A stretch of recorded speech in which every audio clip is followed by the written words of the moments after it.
You're listening to HowStreet.com radio, available online at TalkDigitalNetwork.com. Welcome to HowStreet.com radio, the online source for market opinions.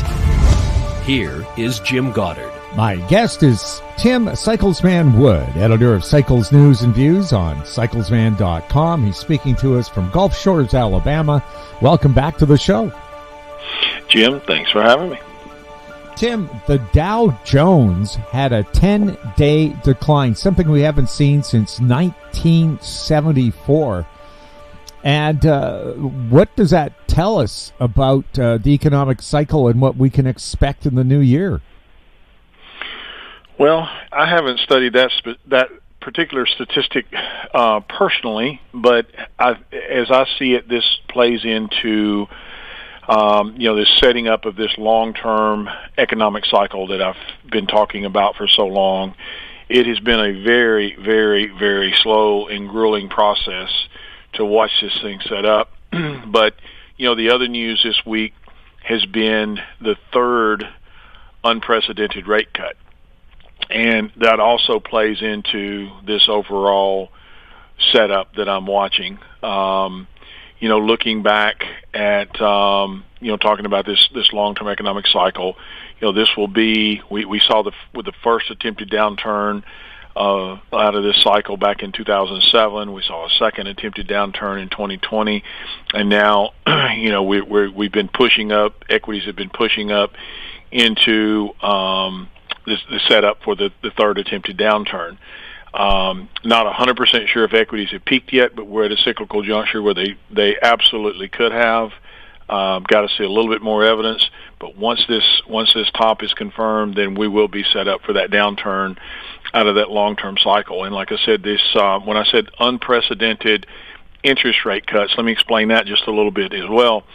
I have a Fed model, and you try to, or I try to look at statistics on everything and whatever data you can glean from something.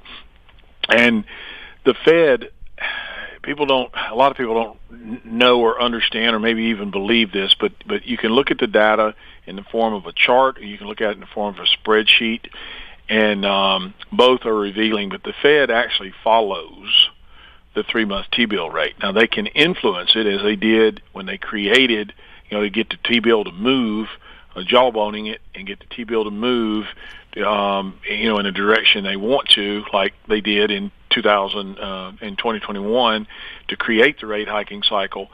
But ultimately, they have to get it to move so that they can follow it.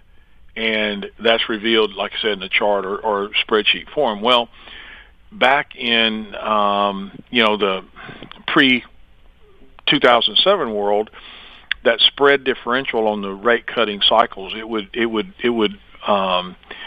say, 1.5, 2 points between the discount rate and the T-bill before they would cut. And as in the post 2007 world, that spread tightened to just under a point. And then these last three cuts with this rate cutting cycle, as we've kicked it off, each one of them has happened with an even tighter, way less than a point spread between the T-bill and the discount rate. So they have been very aggressive. Some people say the Fed waited too long, but that spread does not suggest that. In fact, they have been very aggressive. And like I said, I think, as I read it, the only way I know how to read it, is that when you look at that trend of how that differential has tightened at each one of these rate cutting cycles and at each one of these attempted downturns out of this long-term economic cycle, it tells you that they are worried about the fallout of that decline. And I think that setup is now well on its way. And so the 10-day streak, that may be warning us of what's ahead. And as this setup concludes. Now, one of our frequent guests, Rick Ackerman, said a lot of people are predicting about mid-January we're going to see a sharp correction in the markets, perhaps. But he believes, because of so much computerization, algorithms, automatic trades being made, that if there is a drop, it's going to happen sooner and faster than many people expect if there is a downturn. What's your opinion on that? I agree with that. Looking at it another way, I think also the leverage, the unwinding will happen. All the more. It'll work against the market, if you will. What I need to see, there's some specific cyclical structure I need to see that it's going to take it a little while to set up yet. We're not quite there yet. But then once that's in place, then I agree. I think we will be subject to a very steep decline, much like what was seen in 2020 and 07 and during the dot-com era. But the reality of it is that with this being the third attempted downturn out of this long-term economic cycle, the question is it just another downturn like, say, 07 or 2020 or 2000, or is it truly the unwinding of the bubble? And I tend to think that the third time may be the charm, and it's truly the unwinding of the bubble, so that we see something of much more significance than just a 2020 or an 07 type decline. Certainly that risk is on the table. At minimum, I think we see a decline akin to, like I said, the 07 or 2020 or 2000, 2002 decline. But I think you definitely can't rule out the possibility of this being it with regard to the bursting of the bubble. How bad could it be? Who knows? That's a crystal ball question. I don't know. If it bites the way it potentially could bite, and I think that we face, and I know this is crazy to say, and I don't mean to be gloom and doom. It is what I see. You asked the question, it's what I see. I think we face, like I said, the unwinding of the biggest bubble in history, and the unwinding of the biggest bubble in history. I mean, it's going to eclipse. Like I said, 2020 really wasn't that bad. 07, if you'll remember, there was much more of a panic, and remember what happened to the real estate and that sort of thing, and they dubbed it the worst financial crisis since the Great Depression. I think this it has the potential. I'm not saying it's going to happen. It depends on how well they can manage and control it again. Can they save it again? Can they pull another rabbit out of the hat? I don't think so. I think odds are against me because, like I said, it's the third time here. So if they can't, then I think we face something that could very well eclipse, and I pause to even say it, but even the 29 style decline. I mean, that risk is on the table, and that's the thing that people do not realize. They just don't realize the magnitude of where we are and what we face. Isn't the election of President Trump supposed to hit the brakes on anything bad and just good times ahead? Well, that's certainly what everybody thinks, and I think that plays into the irony of this. Looking at the cyclical setup with this long-term cycle in his last administration, he had the cycles to his back. It was still, that prosperity or illusion of it was prosperous. It was prosperous, but it was fueled by debt. But it was also fueled by we had cycles that were turning up, not down. And here we're in the opposite position. We're at a point where we have the cycles trying to turn down. And so what I'm saying is the increased debt spending like we saw coming out of the COVID debacle, I question if that's going to be able to help this time and save the system again, simply because the cycles here are going to be turning down, unlike then when they were turning up. So it's different.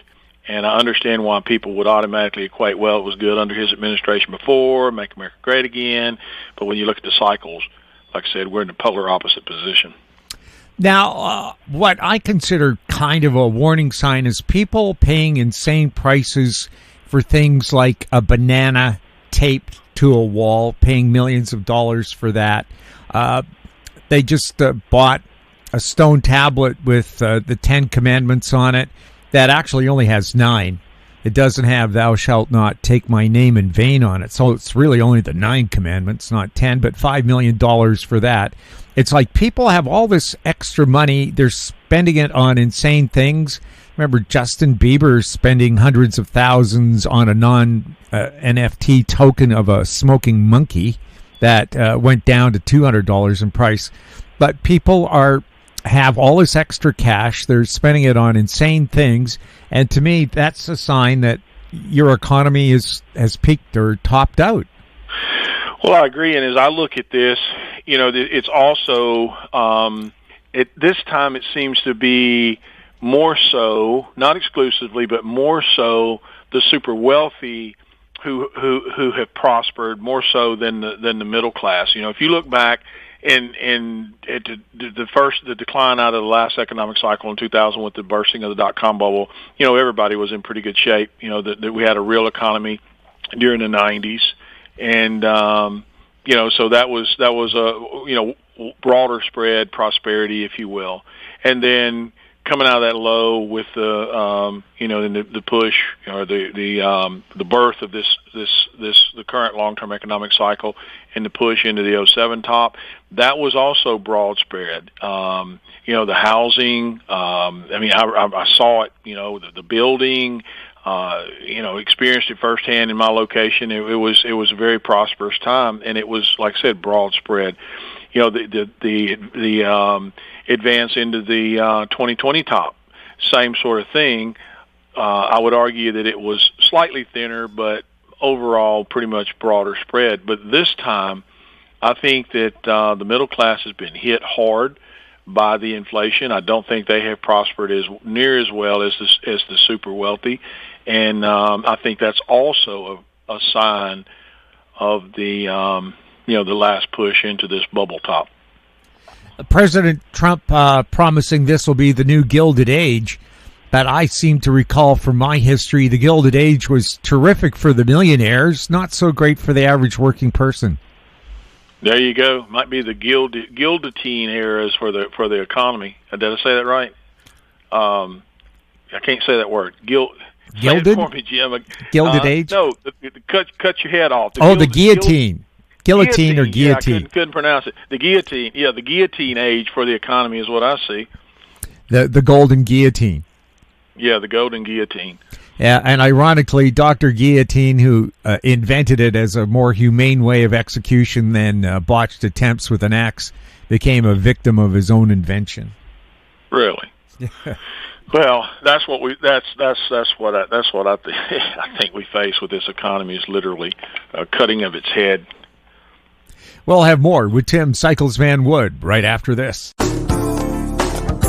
Don't miss out. Stay informed. Receive the HowStreet.com weekly recap with thought-provoking podcasts, radio, and articles delivered to your inbox. Sign up for the HowStreet.com weekly recap on our homepage at HowStreet.com.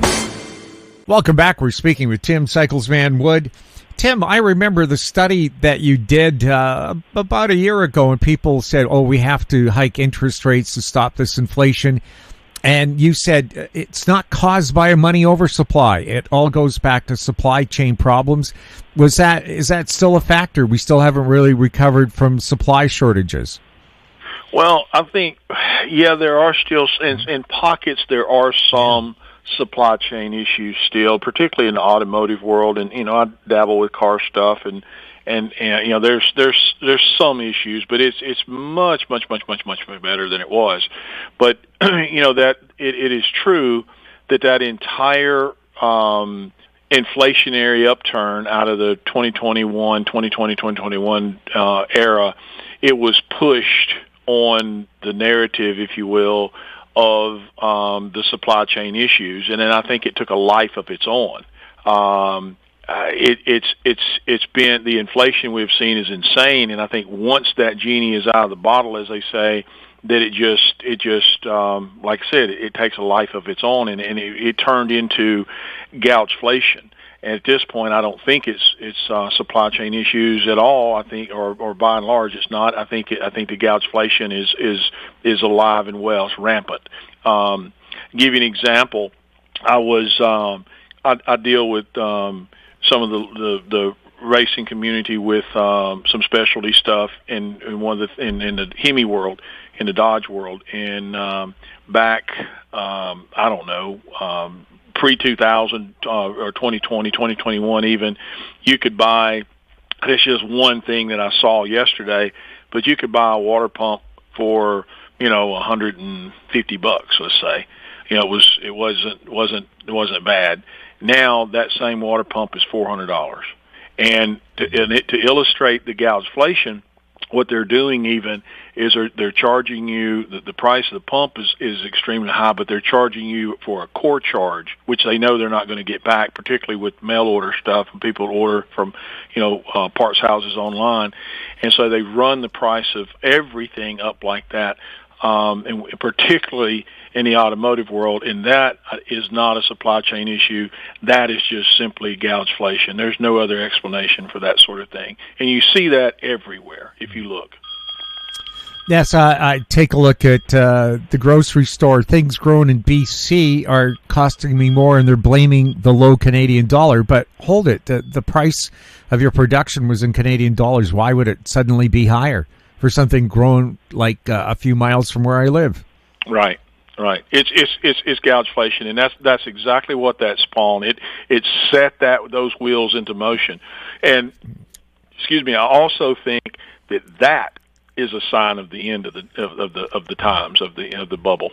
Now, in Canada, we're supposed to have a break on our goods and services tax on restaurant meals, but restaurants are still charging it, saying, you can apply to have that returned to you when you file your taxes this spring.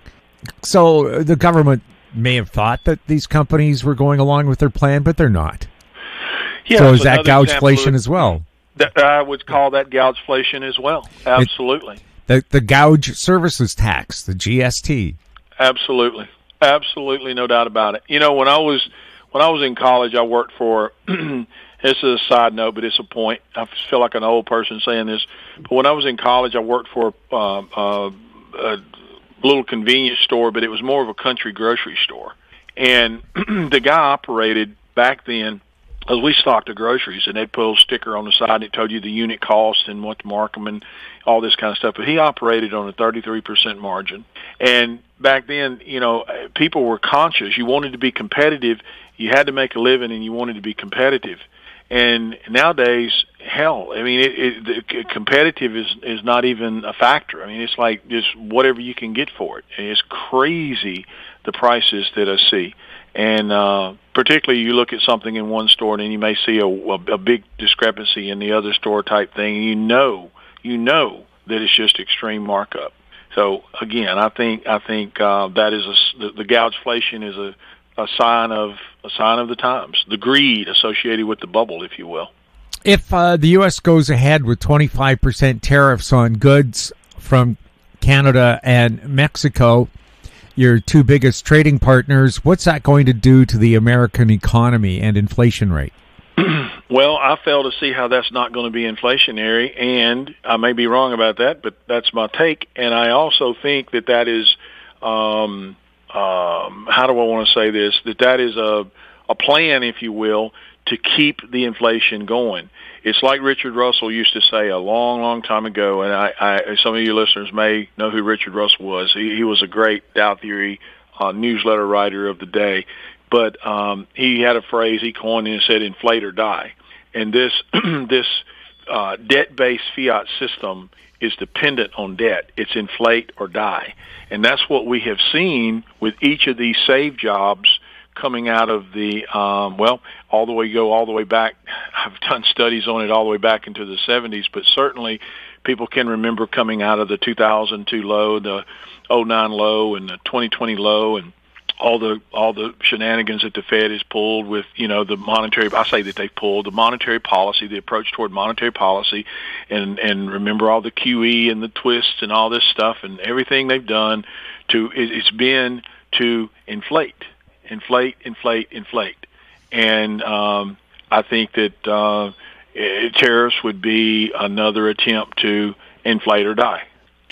Now, will we have any safe havens, gold or crypto, if there is a a bubble burst and things start plummeting? Nope, I don't think so. All asset classes, everything's gone up in this everything bubble, and I think all asset classes pretty much go down in this everything bubble. Particularly, I've been saying there's some historical divergences and non-confirmations, what are you going to call it, with gold that are screaming. They have been this entire rally. I'm not minimizing the advance we've seen in gold. It's been spectacular. But there is some longer-term stuff under the hood, if you will, that has been warning the whole time. And I think, hell, it's all been in the bubble. And if you just look back, when what goes, it all moves. I don't know how else to say it other than it's been an everything bubble. So why wouldn't it decline? And for looking at it from a slightly different perspective, this has been inflationary driven. The advance in gold. Well, if these inflationary efforts begin to fail, and we do turn into this, into this deflationary environment, then looking at it that way, again, why wouldn't gold, turn down in a deflationary environment, particularly if it's been going up in an inflationary environment? So, no, I think everything, real estate, everything, but it's just been one ginormous everything bubble, and it's gone on a hell of a lot longer than anyone could have imagined, I think, certainly than I have. But looking at this long-term economic cycle, we are setting up. There's no doubt about it. It's on track. Tim, anything else we should be keeping a close eye on? No, that's about it. We started talking about the interest rate cutting cycle, and I seem to remember that people said, no, interest rates are never going back down. They're going up, they're going up, they're going up, they're going up. And, we saw the third cut, and I realize the longer-term maturities, they have obviously bounced recently. But the short end, I think we're definitely in a rate-cutting cycle. That's also a sign of the deflationary trend ahead, and people view it as good. It's not, and they view it as stimulative. Well, if times are so good, then why do you have to stimulate? So it's all part of the setup. And like I said, we saw 3 unprecedented rate cuts so far with this rate cutting cycle, and the short end, I think, continues lower. But that said, anyone interested in the research, this longer-term research, it's available at Cycles News and Views at cyclesman.com. And I cover, all this in detail in the research letters. Tim, in good times, people seem to feel there's no need for good newsletters like yours, but if we're looking at difficult times, would they be advised to spend a bit of money to protect their butts? Well, I go back to, I remember one of these declines, I guess it was in 2007, 8, 9. I remember, I've told this story before, I don't know if I've told it to you, but I remember someone calling and literally in tears because of the money they had lost, and they were a subscriber, but said, I didn't listen. I should have listened. I didn't listen. I didn't believe you. And I know that some of this long-term research, it's taken a long time for this stuff to set up. It's been brutal. But it doesn't change the facts. It doesn't change the statistics. It doesn't change the cycles just because it's taken a long time for it to come to for it to materialize. So, yes, the research, it's there, it's solid, it's invaluable. But what people do is, you're right. They tend to think that you're a bunch of kooks and you don't know what you're talking about. And then when it turns, then it's too late, and they people then they seek the advice, but then it's a much more limited value because they miss the turn. And this is if this thing bites like it potentially could, like I said, we face something that is going to be absolutely brutal. I don't know the answer to that. I just know what the signposts are. I know what the setup looks like, and I've been guiding through. I had a guy call me yesterday, a subscriber call yesterday, and he said, man, we've been watching this for 2 years, but everything you have said, watching it, monitoring it along the way as it began to set up, like I said, it's a big picture stuff. It's been happening, and now here we are. And so, I think it does offer guidance and insight as to where we are, what to expect, and when, ultimately. Tim, thank you so much for chatting with us, and best of the season. Yes, sir. Thank you. My guest has been Tim Cyclesman Wood, editor of Cycles News and Views on cyclesman.com. If you have any questions for Tim or for the show, you can send them to info@housestreet.com. Our YouTube channel is Talk Digital Network. Find us on X @HoweStreet. We're also on Facebook. I'm Jim Goddard. Thank you for listening.